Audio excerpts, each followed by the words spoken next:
Hello दोस्तों, हम इस वीडियो में IJE एविएशन एग्ज़ाम 2024 के लिए कस्टमर सर्विस एजेंट की पोस्ट पर जो वैकेंसी आई हुई है उसके लिए हम इस वीडियो में इम्पोर्टेंट क्वेश्चन डिस्कस करने वाले हैं। आप सभी को पता है एग्ज़ाम डेट रिलीज हो गई है, जो कि ईमेल के थ्रू मैसेज आने लगा है। आप भी अपना ईमेल चेक करते रहें, आपकी एग्ज़ाम डेट कभी भी आ सकती है, तो चेक करते रहें। तो चलिए शुरुआत करते हैं। इस वीडियो को आप सभी पूरा देखिएगा और एग्ज़ाम से पहले ज़रूर देख कर जाइएगा, आपको 100% बेनिफिट होगा इस वीडियो से। तो चलिए शुरुआत करते हैं पहले क्वेश्चन से। आप भी प्रत्येक क्वेश्चन का आंसर देने की कोशिश करेंगे कमेंट में। तो पहला क्वेश्चन है, RBI के लोगो में कौन से पेड़ का चित्र है? तो RBI के लोगो में है ताड़ के पेड़ का चित्र। तो राइट आंसर है ये ऑप्शन है इस क्वेश्चन का। दूसरे क्वेश्चन को देखेंगे, रीजनिंग का क्वेश्चन है। रीजनिंग में ऐसा क्वेश्चन पूछा जाता है, निम्नलिखित में से कौन सा अन्य से भिन्न है? तो अन्य से भिन्न यहाँ पे देखना है।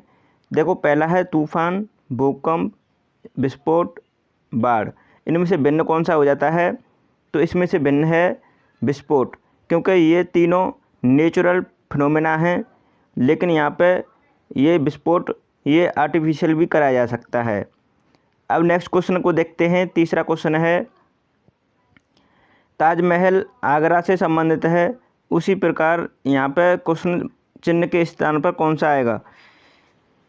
तो यहाँ पे देखेंगे ताजमहल आगरा में है, उसी प्रकार हैदराबाद में क्या है? तो ऑप्शन को देखना पड़ेगा हमको। पहला ऑप्शन है चार मीनार, चार मीनार ही हैदराबाद में है, तो पहला ऑप्शन करेक्ट आंसर है इस क्वेश्चन का।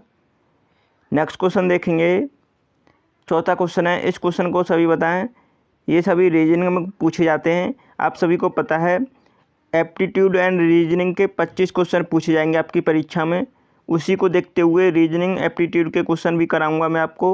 GK GS के 25 क्वेश्चन पूछे जाएंगे, एविएशन नॉलेज के 25 क्वेश्चन, इंग्लिश नॉलेज के 25 क्वेश्चन। आप सभी को सिलेबस का पता ही है। चौथे क्वेश्चन का आंसर करें, खरगोश का बिल से वही संबंध है जो कि राजा का से है। तो यहाँ पर खरगोश बिल में रहता है, उसी प्रकार राजा किस में रहता है? तो राजा यहाँ पर देखो कहाँ पर रहता है, महल में। तो राइट आंसर है इस क्वेश्चन का डी ऑप्शन। डी ऑप्शन इस क्वेश्चन का करेक्ट आंसर है। नेक्स्ट क्वेश्चन देखेंगे, पांचवा क्वेश्चन है, हिडकल परियोजना कर्नाटक में किस नदी पर है? तो हिडकल परियोजना किस नदी पर है? ये है घाटप्रभा नदी पर, जो कि करेक्ट आंसर है इस क्वेश्चन का B option. B option right answer है। नेक्स्ट क्वेश्चन देखेंगे, छठवां क्वेश्चन है, उस विकल्प का चयन करें जो अन्य तीन विकल्पों से भिन्न है। तो डिफरेंट ऑप्शन को चूज करना है इनमें से।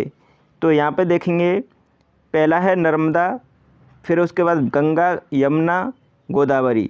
इनमें से आपको डिफरेंट कौन सा ऑप्शन दिखाई दे रहा है? तो इसका राइट आंसर है नर्मदा। नर्मदा इसलिए डिफरेंट है क्योंकि ये अरब सागर में गिरने वाली नदी है, जबकि ये तीनों नदी गंगा, गोदावरी, यमुना ये बंगाल की खाड़ी में गिरती हैं, जबकि नर्मदा अरब सागर में जाके गिरती है। तो इसलिए ये डिफरेंट हो जाती है।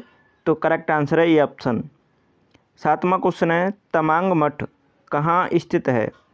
तमांग मठ कहाँ पर स्थित है? यह है अरुणाचल प्रदेश में। तो राइट आंसर है इस क्वेश्चन का C option. C option correct answer है। आठवें क्वेश्चन का आंसर बताएं। इम्पोर्टेंट क्वेश्चन है रीजनिंग का, वह कौन सा एक है जो समूह में शामिल नहीं होता है? बताओ कौन सा इसमें से आपको डिफरेंट दिखाई दे रहा है, उस ऑप्शन को चूज करें। तो चलिए देखते हैं इसमें क्या ऐसी इसने लॉजिक लगाया है जिससे डिफरेंट ऑप्शन को रखा है। तो देखते हैं, 12 के बाद 24 दोगुना है, और 24 के बाद यहाँ पे देखो 48, इसका दोगुना हो गया। लेकिन उसके बाद यहाँ पे ये 12 का तिगुना है, इस तरीके से देखें तो ठीक है। अब उसी प्रकार हम देखेंगे 8 का दोगुना, फिर उसके बाद 16 का दोगुना, ठीक है। उसके बाद देखो 8 का तिगुना। तो इसका मतलब सही है, ये दोनों ऑप्शन एक दूसरे के समान हैं। अब देखो 15 का दोगुना 30, उसके बाद 30 का दोगुना 60, ये भी सही है। लेकिन 15 का तिगुना 45, 3 गुना, ठीक है। अब उसी प्रकार देखें 9 का दोगुना है 18, लेकिन यहाँ पे देखो 18 का दोगुना नहीं दे रखा है, 36 होना चाहिए, लेकिन 45 दे रखा है। ये तो सही है, 9 का तिगुना है, लेकिन ये 45 की जगह पे 36 होना चाहिए था। तो इसीलिए option D option correct answer है इस क्वेश्चन का आप सभी समझ चुके होंगे। अब नेक्स्ट क्वेश्चन पर चलते हैं। 9वां क्वेश्चन है, कम्माला कही जाने वाली वार्षिक भैंसा दौड़ जो एक उत्सव है किस भारतीय राज्य में मनाई जाती है। ये अच्छा क्वेश्चन है, ये पूछा गया है। तो ये कर्नाटक राज्य में मनाया जाता है कम्माला। तो इसका आंसर है बी ऑप्शन। नेक्स्ट क्वेश्चन देखेंगे। 10वां क्वेश्चन है, ऐसा विकल्प चुनिए जो अन्य 3 बालों के समूह से संबंधित नहीं है। तो यहाँ पर देखेंगे इनमें से कौन सा ऐसा ऑप्शन है जो आपको डिफरेंट दिखाई देता है। तो यहाँ पे देखेंगे अर्जुन, सहदेव, भीम, द्रोणन। तो यहाँ पे देखेंगे अर्जुन, सहदेव, भीम, ये तीनों पांडव पुत्र हैं, ठीक है। उसके बाद यहाँ पे देखेंगे द्रोणन, ये कौरवों का है। तो करेक्ट आंसर है डी ऑप्शन, ठीक है। इस तरीके से हम इसमें डिफरेंट देख सकते हैं। 11वां क्वेश्चन देखेंगे, महाभारत युद्ध कितने दिनों तक चला। तो महाभारत का युद्ध चला था 18 दिनों तक। करेक्ट आंसर है इस क्वेश्चन का बी ऑप्शन। सिंपल से क्वेश्चन पूछे जाते हैं आपकी परीक्षा में। 12वां क्वेश्चन है, थॉमस कप किस खेल से जुड़ा हुआ है। तो थॉमस कप जुड़ा हुआ है बैडमिंटन खेल से। अच्छा, उबेर कप की बात की जाए, उबेर कप भी बैडमिंटन से जुड़ा है। अच्छा, ये महिलाओं का है जबकि ये पुरुषों का है थॉमस। तो इस डिफरेंट को ध्यान रखेंगे। अच्छा, आगा खा कप किससे संबंधित है, हॉकी से, उसे भी ध्यान रखें आप सभी।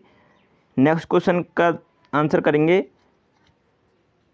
उस विकल्प का चयन कीजिए जो अन्य तीनों से भिन्न है। इसमें से भी आपको चारों संख्याएं दे रखी हैं, 3 किसी न किसी प्रकार से समान हैं जबकि एक ऑप्शन ऐसा है जो डिफरेंट है, वही आपको चूज करना है। तो यहाँ पे देखिए कौन सा डिफरेंट है। 20 दे रखा है, 18 दे रखा है, 19 दे रखा है, 16 दे रखा है। तो यहाँ पे देखेंगे ये 16 परफेक्ट स्क्वायर बन रहा है 4 का, जबकि ऐसी कोई और संख्या नहीं है जो किसी का स्क्वायर बन रही हो परफेक्ट। तो करेक्ट आंसर तो इसका डी ऑप्शन हो जाता है। इस तरीके से आंसर कर सकते हैं। अच्छा, मैं आप बोलें कि ये सभी सम संख्या हैं और ये है विषम संख्या, तो इस तरीके से भी आप बी ऑप्शन को चूज कर सकते हैं, लेकिन एग्जामिनर ने ऑप्शन डी को करेक्ट माना है। तो राइट आंसर है डी ऑप्शन। इस तरीके से आप सोच सकते हैं। अब नेक्स्ट क्वेश्चन का आंसर करेंगे। यहाँ पे बताना है डैश का मुख्यालय जिनेवा में स्थित है। मतलब इसमें से डैश की जगह पे बताना है कौन सा ऑप्शन सही है। तो यहाँ पे देखेंगे मुख्यालय मतलब जिनेवा में होना चाहिए। किसका होना चाहिए, देखो WTO विश्व व्यापार संगठन, इसका मुख्यालय कहाँ पर है, जिनेवा में।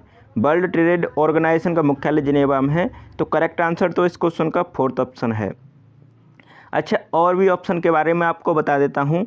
अंतर्राष्ट्रीय मुद्रा कोष IMF, जिसे इंटरनेशनल मॉनेटरी फंड कहते हैं, इसका मुख्यालय कहाँ पर है, वाशिंगटन DC अमेरिका में है। वर्ल्ड बैंक का और IMF का, ये दोनों का मुख्यालय वाशिंगटन DC अमेरिका में है। अच्छा, यूनेस्को का मुख्यालय कहाँ पर है, पेरिस में है। और यूनिसेफ का मुख्यालय कहाँ पर है, न्यूयॉर्क अमेरिका में। तो इनको ध्यान रखेंगे, ये पूछा जाता है। 15वें क्वेश्चन का आंसर करें, कौन सा विकल्प बाकी 3 के समूह से संबंधित नहीं है। तो उस विकल्प को बताएं कौन सा डिफरेंट आपको दिखाई दे रहा है। तो देखेंगे mobile phone, TV, radio, computer. अब आपको समझ में आया होगा इसमें से डिफरेंट कौन सा है। तो देखो यहाँ पर मोबाइल फ़ोन में आप देख सकते हैं, टीवी में देख सकते हैं, कंप्यूटर में देख सकते हैं। रेडियो में ऐसा कोई देखने का वो नहीं होता है जिसमें वीडियो के थ्रू देखा जा सकता है, इसमें केवल सुना जा सकता है। तो सी ऑप्शन इस क्वेश्चन का करेक्ट आंसर है। ऑडियो डिवाइस है रेडियो, जबकि video device mobile phone, TV, computer. इस तरीके से डिफरेंट हम बता सकते हैं इस क्वेश्चन का, और एग्जामिनर ने भी सी ऑप्शन को करेक्ट माना है। 16वें क्वेश्चन का आंसर बताएं, कैपिटल ऑफ मिजोरम इज। तो मिजोरम की राजधानी कहाँ है, सभी आंसर करें। तो मिजोरम की राजधानी है आइजोल।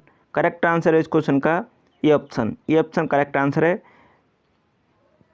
और मणिपुर की कहाँ है, मणिपुर की बताएं। मणिपुर की इम्फाल है। शिलोंग किसकी है, मेघालय की। नेक्स्ट क्वेश्चन पर चलते हैं। 17वें क्वेश्चन का आंसर करेंगे, जिस प्रकार FTHV से KYMA बना है उसी प्रकार LRNT से कौन सा अक्षर समूह बनेगा। इस टाइप का क्वेश्चन आपकी परीक्षा में देखने को ज़रूर मिलेगा, और आप इस क्वेश्चन का आंसर करें किस तरीके से इसमें लॉजिक लगाया है। तो मैं आपको बता दूं, इसकी अल्फ़ाबेटिकल ऑर्डर में जो प्लेस वैल्यू होती है उनमें कहीं न कहीं इसमें हम प्लस माइनस करके इसमें मतलब लॉजिक लगाते हैं। तो इसमें क्या है ऐसा, तो देखो F के बाद के, इनकी प्लेस वैल्यू में 5 जोड़ेंगे तब के आएगा। टी में हम 5 जोड़ेंगे तब के वाई आएगा, एच में हम 5 जोड़ेंगे तो एम आएगा, बी में हम 5 जोड़ेंगे तो ए आएगा। इसका मतलब हमें पता चल गया कि 5 5 जोड़ने पर ये अगला बन जा रहा है। उसी प्रकार देखेंगे हम एल में 5 जोड़ेंगे तो एल में 5 जोड़ने पर क्या बनेगा, क्यू। क्यू बनेगा तो क्यू से स्टार्ट होने वाला ऑप्शन एक ही है, क्योंकि एल आता है, एल की प्लेस वैल्यू है 12 और 12 में 5 जोड़ते हैं तो 17 होता है, 17 पे आता है क्यू, तो क्यू से स्टार्ट होने वाला ऑप्शन सी है। अब आपको एग्ज़ाम के समय बैठते अगर वहाँ पे आप सॉल्व कर रहे हैं तो पूरा नहीं चेक करना है, आपको सी ऑप्शन को करेक्ट करके चला जाना है, लेकिन यहाँ पे हम पूरा बताएंगे। तो चलिए देखते हैं, आर में हम 5 जोड़ेंगे तो आर में 5 डब्ल्यू आता है, उसके बाद एन में 5 जोड़ेंगे तो एस आएगा, टी में 5 जोड़ेंगे तो वाई आएगा, तो जो कि करेक्ट आंसर है सी ऑप्शन। अब नेक्स्ट क्वेश्चन को देख लेते हैं। 18वां क्वेश्चन है, Bihu is the traditional dance of which state. आपको बताना है बिहू किस राज्य का पारंपरिक डांस है, तो किस राज्य का है। बहुत ही अच्छा क्वेश्चन है, बी ऑप्शन इस क्वेश्चन का राइट आंसर होना चाहिए, असम इसका राइट आंसर है। ठीक है, तो बी ऑप्शन इसका राइट आंसर है। अच्छा, यहाँ पर पूछा जाए भांगड़ा किस राज्य का है, वो है पंजाब का। नेक्स्ट क्वेश्चन देखते हैं, बंदूक का संबंध गोली से है, उसी प्रकार चिमनी का संबंध किससे होगा। तो यहाँ पर देखेंगे बंदूक से गोली निकलती है, उसी प्रकार चिमनी से क्या निकलता है, तो चिमनी से निकलता है स्मोक। करेक्ट आंसर है डी ऑप्शन। डी ऑप्शन इस क्वेश्चन का करेक्ट आंसर है। अगर आप सभी ने चैनल को सब्सक्राइब नहीं किया है तो सभी कर लीजिएगा और वीडियो को लाइक कर दीजिएगा। बीच में क्वेश्चन का आंसर करें, which is known as the land of midnight of sun. तो आपको बताना है आधी रात का सूरज किस देश को कहा जाता है।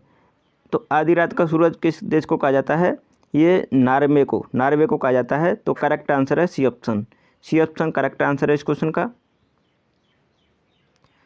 21वें क्वेश्चन का आंसर करें, जिस प्रकार देशद्रोही देश से संबंधित है उसी प्रकार धर्म त्यागी किससे संबंधित है। तो ये धर्म से संबंधित होगा, तो करेक्ट आंसर है इस क्वेश्चन का सी ऑप्शन। सी ऑप्शन इस क्वेश्चन का करेक्ट आंसर है। इस तरीके से सिंपल से क्वेश्चन है, आंसर कर सकते हैं। सत्यमेव जयते हैज़ बीन टेकन फ्रॉम। सत्यमेव जयते कहाँ से लिया गया है, सभी आंसर करें। तो इसका राइट आंसर होगा मुंडको उपनिषद से। मुंडको उपनिषद से लिया गया है, तो राइट आंसर है इस क्वेश्चन का C option, sorry A option इस क्वेश्चन का करेक्ट आंसर है। अच्छा, यहीं पे पूछा जाए सबसे पुराना वेद कौन सा है, तो ऋग्वेद सबसे पुराना वेद है। अच्छा, संगीत का वेद कहते हैं सामवेद को, तो उसे भी ध्यान रखें। 23वें क्वेश्चन का आंसर बताएं। सिमिलरिटी से क्वेश्चन पूछा है, रीजनिंग में पूछा जाता है ये क्वेश्चन और आपको देखने को ही मिलेगा आपके एग्जाम में ऐसा क्वेश्चन। दिसपुर जिस प्रकार असम राज्य से संबंधित है तो पणजी किस राज्य से संबंधित होगा। तो हम जानते हैं दिसपुर असम की राजधानी है, तो उसी प्रकार पणजी किसकी कैपिटल है, तो यह है गोवा की। गोवा की करेक्ट आंसर है इस क्वेश्चन का। ये ऑप्शन इस क्वेश्चन का राइट आंसर है, ध्यान रखेंगे। नेक्स्ट क्वेश्चन का आंसर करें। 24वां क्वेश्चन है, London is situated on the bank of river. तो आपको बताना है लंदन किस नदी के तट पर स्थित है। किस नदी के तट पर है, तो ये है थेम्स नदी के तट पर। करेक्ट आंसर है इस क्वेश्चन का बी ऑप्शन। अच्छा, यहीं पे पूछा जाता है पेरिस किस नदी के तट पर है, पेरिस। तो पेरिस आप राइट आंसर लगाएंगे सीन नदी के तट पर, तो उसे भी ध्यान रखें। और लंदन थेम्स नदी के तट पर है। नेक्स्ट क्वेश्चन पर चलते हैं। 25वां क्वेश्चन है, who founded Mughal dynasty in India. आपको बताना है भारत में मुगल साम्राज्य की स्थापना किसने की थी। तो किसने की थी, बाबर ने की थी मुगल साम्राज्य की स्थापना। तो राइट आंसर है इस क्वेश्चन का डी ऑप्शन, जो कि 1526 में इब्राहिम लोदी को हराया था पानीपत की पहली लड़ाई में। तब से बाबर ने मुगल साम्राज्य की स्थापना की। तो करेक्ट आंसर है डी ऑप्शन, ध्यान रखेंगे इस क्वेश्चन का। तो आप सभी ने अभी तक चैनल को सब्सक्राइब नहीं किया है तो कर लीजिएगा और वीडियो को लाइक कर दीजिएगा सभी लोग, और ज़्यादा से ज़्यादा शेयर कीजिएगा जिससे और भी फ्रेंड्स की हेल्प हो सके। और हमारी सभी वीडियो को देखने के लिए जो कि आप सर्च कर रहे होंगे IGI एविएशन के क्वेश्चन कहाँ मिलेंगे, तो इसका लिंक आपको मैंने इसी वीडियो के डिस्क्रिप्शन में दे दिया है। आप प्लेलिस्ट के थ्रू देख सकते हैं। लगभग 40+ वीडियो आपको हमारे इसी चैनल पर IJE एविएशन नॉलेज के क्वेश्चन की मिल जाएंगी। या आप इंग्लिश नॉलेज की क्वेश्चन की देखना चाहते हैं, किसी की भी देखना चाहते हैं, तो आप पूरा सिलेबस देख लीजिए, जो कि हमारे इसी वीडियो के डिस्क्रिप्शन में दे रखा है लिंक। वहाँ से प्लेलिस्ट के थ्रू सभी वीडियो को देख लीजिएगा। तो चलिए वीडियो को यहीं समाप्त करते हैं। Thanks for watching my video.